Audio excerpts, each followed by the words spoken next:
ఉమ్మడి ఖమ్మం జిల్లా ప్రజలారా, నా పేరు మధు, సిపిఐఎంఎల్ న్యూ డెమోక్రసీ.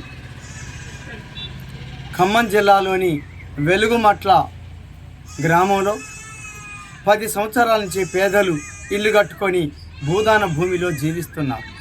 వారికి జీవనాధారం అదే తప్ప మరొకటి లేదు.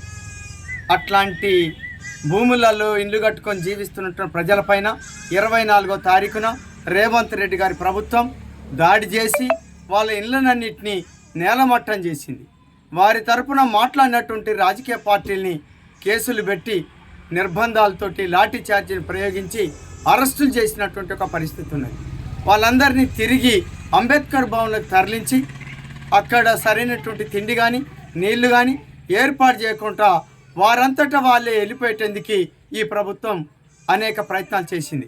అయినా వాటన్నిటిని తట్టుకొని ఆ ప్రజానీకం అక్కడ జీవిస్తున్నారు. ఈరోజు ఇప్పుడు ఈ క్షణంలో అక్కడికి వందలాది మంది పోలీసుల్ని దింపి వాహనాలను తీసుకొచ్చి వాళ్ళందరూ వెళ్ళిపోవాలి అక్కడి నుంచి అని చెప్పి పోలీసులు హుకుం జారీ చేస్తున్నారు. ఈ చర్యల్ని తీవ్రంగా ఖండిస్తున్నాం. మరి ఈ ప్రభుత్వం ముఖ్యంగా మంత్రులు ఏం చెప్తున్నారు? పేదలైనటువంటి వాళ్ళందరికీ ఇల్లు కట్టిస్తాను, ఇల్లు ఇస్తానని చెప్పారు.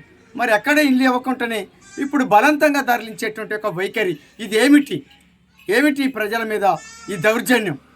ఈ దౌర్జన్యమే కాకుండా వాళ్ళపైన తిరిగి ప్రశ్నిస్తే ఎదురు తిరిగితే లాఠీ చార్జ్ చేయటం కూడా ఇప్పుడు సిద్ధమవుతున్నటువంటి ఒక పరిస్థితి. అందుకోసమే ప్రభుత్వ ఈ చర్యల్ని తీవ్రంగా సిపిఐఎంఎల్ న్యూ డెమోక్రసీగా వ్యతిరేకిస్తున్నాం. ఇప్పటికైనా ఇల్లు కూల్చినటువంటి ఒక ప్లేస్ పైనే వాళ్ళకి తక్షణమే ఇల్లు నిర్మాణం చేయాలి. ఇది చట్టబద్ధమైంది, ఇది న్యాయబద్ధమైనటువంటిది, ఇది సరైనటువంటిది. కాబట్టి దీన్ని అమలు చేయమని చెప్పి ఈ ప్రభుత్వాన్ని కోరుతున్నాం. అట్లాంటి చర్యలకు పూనుకోకుండా ఇట్లాంటి దౌర్జన్యంగా వాళ్ళని అక్కడ ఉన్నటువంటి వాళ్ళని అంబేద్కర్ భవన్ నుంచి తరలించేటువంటి ఒక వైఖరి ఏదైతే ఉన్నదో ఇది అప్రజాస్వామికమైనది, ఇది చట్ట వ్యతిరేకమైనటువంటిది, ఇది ప్రజా వ్యతిరేకమైనటువంటి ఒక చర్యగా మేము ప్రకటిస్తున్నాం.